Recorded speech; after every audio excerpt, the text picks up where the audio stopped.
Rothenburg. Dated the 24th day of August, 1942. My beloved, my good boy. Within 2 days we are going away from here, and the future lies so dark in front of us that the thoughts comes up that the new place will be the last one which we reach on our migration. And if you, my boy, will hold this letter in your hands, then we are not chased from place to place. Then all the suffering and restlessness will have come to an end. Peace will then be around us and in us. Be happy that I have this rest and this peace, my good boy, and don't be too sad. Believe me, this is the best that could happen. I was anyway at the end of my life, and the mother you knew, my beloved son, was not any more the same. Too much suffering, too much psychological pain and stress came over me. And I cannot get over Wolfgang's death, which will be 1 year on the 27th of August. The suffering gets bigger day by day. The letters that I received from his friends speak of him with so much honor, friendship, respect, and affection. The letters show me only what he became and still could have become and achieved, and how much joy, spiritual wealth, and wisdom he had and passed on to others. His letters to his father and me contain touching gratitude for his childhood and youth. Also you, my beloved boy, can carry the knowledge through your life that you, through all your life, were a source of purest joy for your parents, and that you, even in the times in which you, like other boys of the same age, were difficult, never gave your character cause for annoyance or hurt feelings. I wish your life will go from success to success, my beloved boy, and that you stay so good, so modest, and so grateful for all the good and beautiful things like you did already as a child. We wish for you to have with your child as much joy as we had with you. May the blessings which I pray for you come true, and I wish to your Anna, your loyal life partner, with whom you brought us a beloved daughter in our home, and your child, a happy and joyful life together. The fact that I could not be a witness to your life in America was much more sad for me than you believed it, my boy. All your letters born by a deep child's love called me to you, and the joy of seeing you again, and the echo of the longing and the possibility of living with you made me try to do everything necessary to come to you. If I did not write so often from all my longing for you, it was done from love to you, because I believed it was better for you. Also, today, I repeat to you, and I know that you will understand me, I was and I am daily happy, even longing very much for you and your life. However, fate did not let me go. I was a necessity for Aunt Ella, and I think that will console you. I wish it so very much. And now, my beloved boy, I will take leave from you. I will thank you 1,000 times for all the love, for all the gratitude, for all the joy and sunshine which you brought into your father's and my life, starting from the day of your birth. May the memory of your parents' house and your childhood shine like a bright, lucky star over you, my beloved, good, precious boy. Mother.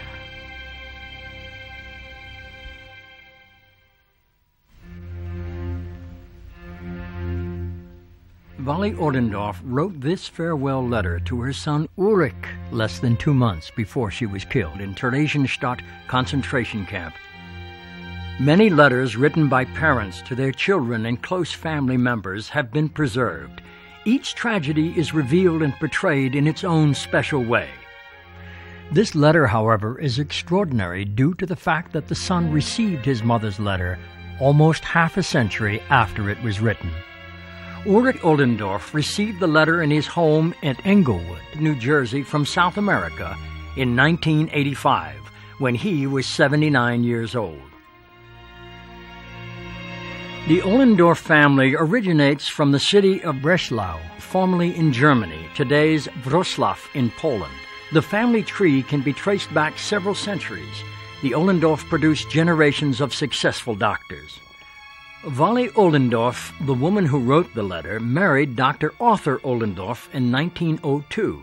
Arthur served in World War I and obtained the rank of a colonel in the German army.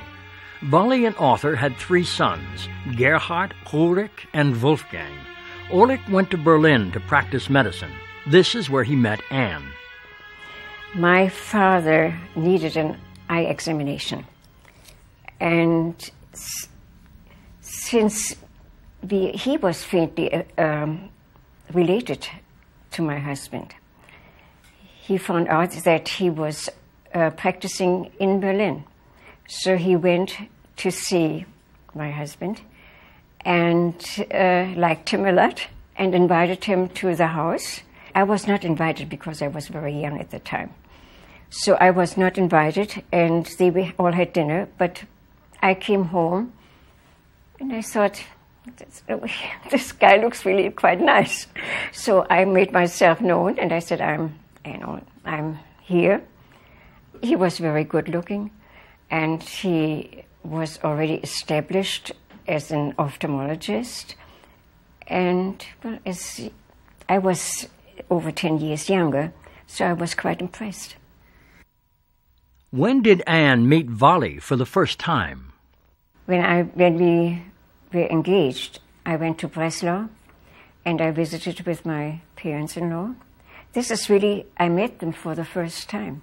Although there is a slight relationship, I had never met them before. So I was very pleased and very happy to have such wonderful in-laws. And I had a very close relationship with my mother-in-law. My mother-in-law was the kind of person who could only extend love. You cannot imagine that she ever got angry or she would be upset, because everything was turned into love. In 1937, Vali's son Ulrich and Anne became husband and wife. The couple spent their honeymoon in Switzerland, still unaware of the looming disaster of world proportions. On July 23, 1938, their son Stephen was born. She came to visit us when Stephen was born, and she stayed with us for a little while. This was one of the most beautiful times when she came to visit. The young couple lived in Berlin with their newborn son. By that time, we lived in Meinecke Straße, and that's also where my husband practiced. I can only think about the best. That's why I like to go back to Berlin quite often, just to memorize everything.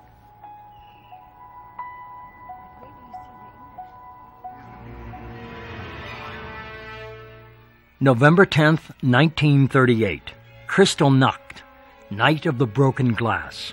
Under the pretext of retaliation for the assassination of Ernst von Rath, the consul at the German embassy in Paris, the Nazis set fire to 191 synagogues. 91 Jews are killed, and 30,000, or more than 1 out of 10 of the remaining Jews, were arrested and sent to concentration camps. The Nazis broke into and looted thousands of Jewish homes and shops. On that fateful night, Ulrich, Anne, and their young son Stephen were living with Anne's parents, Lucy and Ernst Ries, in their apartment, together with Walter, one of Anne's brothers. Anne, Ulrich, and Stephen relocated from their apartment because their landlord had warned them of an impending raid by the Nazis. The superintendent, who was also the superintendent of my great-grandmother. He still was the same superintendent. He knew us very well. He told us that we should leave the apartment immediately, move somewhere else, because the house will be searched for Jewish people. So we moved right away over to my parents' house. The day after Kristallnacht, the British consulate, in reaction to that horrible event, was quietly granting temporary visas to England. Well, we went to the consulate, to the English consulate, because we had this letter of my husband's friend in order to get a visa right away, to go to England, to wait in England until our ship would sail to New York. And this letter made it possible for us to wait in London with his friends until our ship went from Rotterdam to New York. Lucy urged Ulrich and Anne to apply, since they already had permission to immigrate to America in December 1938. Armed with that documentation and a letter from Ulrich's friend inviting them to visit England, they obtained a visa that day. When we came from the consulate, that my mother told us that my father was taken to the concentration camp. But she was very concerned that we would get out as fast as we could. Lucy did everything in her power to save her family. She managed to pack all their belongings and obtain 3 plane tickets to England for a flight that day. All we did, she packed us some things for Stephen, and we just left with a little suitcase. She brought us to the airport, and we left at noontime already. We left immediately. Lucy would not leave anything to chance. While Anne and Ulrich were waiting for a visa at the English consulate, she took her son Walter to a safe zone. 24 hours had elapsed since Kristallnacht. The Berlin apartment had been filled with 6 family members. Now, only one day after November 10th, 1938, the family had been reduced from 6 to 1, Lucy. Undaunted, Lucy then found out where her husband was detained by the Nazis. At great personal peril, Lucy actually went to the detention center and bribed the Nazi officials to obtain her husband's freedom. She then managed to obtain visas to Chile for herself and her husband, where they remained the rest of the war. They reunited with Anne and her family in New York City after the war. Vali Ohlendorf, the author of the letter, stays behind in Germany with her husband Arthur and her sister Ella. She cares for them both. Her son Ulrich, her daughter-in-law Anne, and their son Stephen are in the United States. They are safe. Vali's son Wolfgang becomes a member of the resistance. Vali's husband Arthur is convinced that nobody will hurt them. After all, he had been a colonel in the German army during World War I. But Arthur dies of a heart attack. On August 31st, 1942, Vali and her sister Ella are deported to Theresienstadt concentration camp. Vali dies there on October 16, 1942, and Ella dies there on December 2, 1942. Vali's son Wolfgang, of whom not a single photograph exists, is captured and killed while trying to escape from the Mauthausen concentration camp. Her oldest son Gerhard is also killed by the Nazis. Why did Vali choose to stay? Why didn't she try to escape?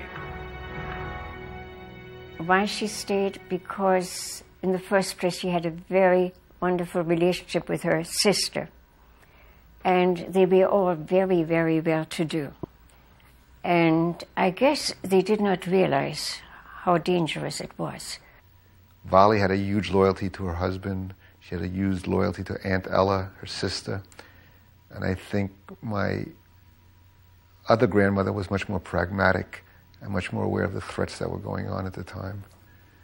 And I think for my father, leaving then on almost no notice, he could somewhat justify, because I think my grandmother Lucy told him because of me, he had no choice but to save the family.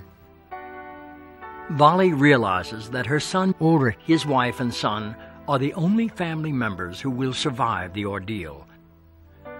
Once in America, Ulrich mails the necessary documents to enable his parents to immigrate to America. Unfortunately, there is no response. Although a skilled medical doctor, Ulrich is forced to live alone for 1 year in New York City to learn the English language and to study for the state medical exams. Meanwhile, Anne and Stephen live with Quakers in Delaware, Ohio, where Anne worked in a factory with Stephen in a baby carriage by her side. After a year of separation, Anne and Stephen rejoin Ulrich on the Upper West Side of New York City, known as Washington Heights. At first, we had no money at all. We had only debts. Oh yes, the Council of Jewish Women, they supported us. We got $15 a week, which was a lot of money at that time. And they partially supported us. Vali shares the fate of other Jews in concentration camps. Sensing that the end is near, she writes a letter to her son, whom she knows to be alive. Why did Vali write the letter? I would only say she was writing a farewell letter to her son. And she had not seen him. She had not communicated with her son. She just wanted to make sure that she wanted to tell him she loved him. I really think she wrote the letter like any of us would do if we felt boxed in, if we were in, God forbid, a concentration camp, or in any situation where we wanted to make that last connection with the only surviving child. And to make that last connection, to tell about love and appreciation, which is the most beautiful part of it, that it's so much appreciation in this letter of what he gave her, or them, the parents. And I think this is what makes it so special. It's a very difficult letter. If any of us had to write a letter like that, it would be very difficult. And she did it beautifully with love and affection. I think for a mother to face that kind of challenge, there's a lot going on. And I think that for you to have those last words and to feel that you've got something in your hands that will help comfort, your beloved child, I think that could help you out, as far as your consciousness, as far as who you are. Kind of make you feel like, to kind of complete things. To, have the belief that, I don't know if this letter will necessarily get to where it's got to go, but I put it into words, I put my feelings into words, and you just, at that point, just, I guess pray that it ends up in the right hands, which it did. A couple years later, but it made it. The war has ended, and Ulrich assumes that his mother has shared the fate of 6 million other Jews, as he has not received any sign that she might still be alive. Ulrich had become a popular ophthalmologist in New York with a private practice and an apartment in Washington Heights. Ulrich would spend 16 hours a day at his practice. He was known as a highly educated and warm person who was eager to help everybody. Man of tremendous dignity, tremendous resources. He had great convictions. He had, for example, universal education. I mean, he could quote poetry, and it's just astonishing what he knew. He had a classic German education. I mean, he had all these qualities. And then to see him as a physician who had literally thousands and thousands and thousands of patients, and who would work just all hours of the day and night to help people, this combination was astonishing. His children, Stephen and David, who was born in America, are grown up. Stephen is a lawyer, and David is a physician. They both have families of their own. Stephen and his wife Bjorg named their first son after Vali's husband, Arthur. My husband Stephen and I were sitting in the synagogue at the High Holy Days, and I was pregnant at the time.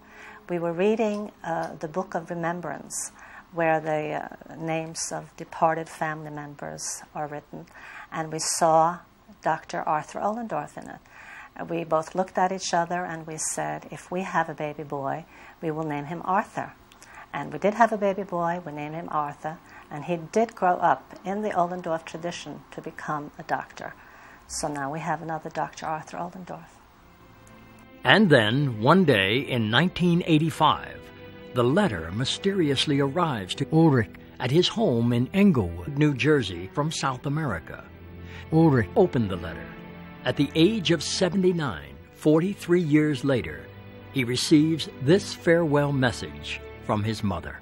He just showed it to me, and that was, we said, wow, what an amazing letter, and he said yes. Valley's letter has remained a family secret and has reminded them of the period during which most of the family perished. Only the closest family members and rare friends initially learned about the letter. The last thing you would think that someone who knows that they're going to be killed, who's separated from their family, from their children, who's separated from her son in this case, and writes a letter to her son. He was very moved about the letter. He hardly spoke about it. But it was always in his room. The words resonate. There are certain phrases that will always be part of you, like the phrase, "Fate did not let me go." It reflects the importance of family. It shows you what qualities you want in a person. After spending the last years of his life home because of his illness, Ulrich, age 92, dies in 1998. A lectureship series and a diagnostic center are named after him at the Eye Institute at the Columbia Presbyterian Hospital in New York.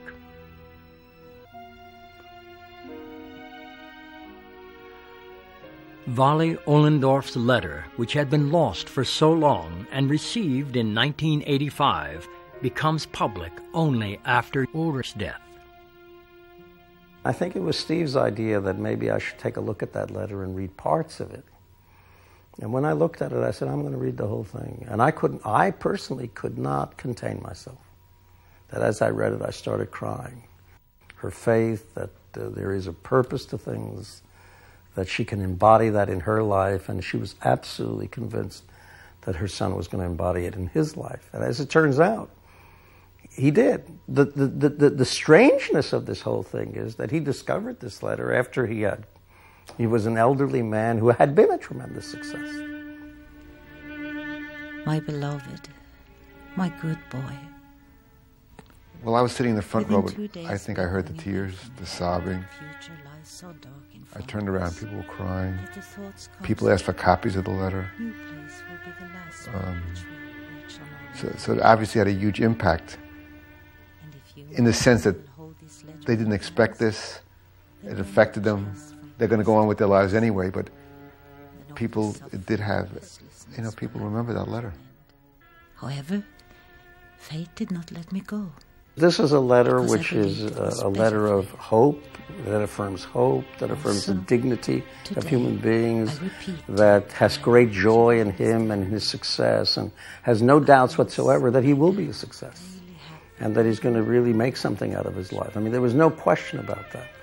And the philosophical and stoic way in which she came to terms with her own destiny, in the sense that, after all, life is fleeting. We have to do our part. It's almost like my station and its duties. I've been stationed here. I have these obligations. I have these commitments. It's a love letter. It's a letter of love and affection, and yet there's a kind of a wisdom to it. And it's this wisdom that just astonished me. Sunshine which you brought into your father's and my life, starting from the day of your birth. May the memory of your parents' house and your childhood shine like a bright, lucky star over you, my beloved, good, precious boy. Mother.